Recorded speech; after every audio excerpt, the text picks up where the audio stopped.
కృతజ్ఞతలు తెలియజేస్తున్నాను. ఈ దినపు పరిశుద్ధ వాగ్దానము యోబు గ్రంథం 22వ అధ్యాయం 28వ వచనంలో, నీవు దేనినైనా యోచన చేయగా అది నీకు స్థిరపరచబడును. ఆమేన్.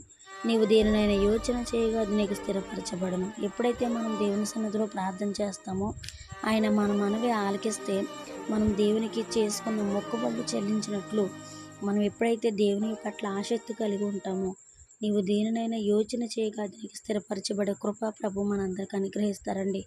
ఈరోజు నువ్వు ఎన్నెన్నో ఆలోచనలు, ఎన్నెన్నో యోచన చేస్తూ ఉన్నావు, అయితే నీకు స్థిరపరచబడట్లేదు అంటే, దేవుని సన్నిధిలో నువ్వు మొక్కుబడి చేసుకున్న మొక్కుబడి కృతజ్ఞతలు నువ్వు దేవునికి చెల్లించినప్పుడు నీ ఆలోచన, నీ యోచన నీకు స్థిరపరచబడుతుంది.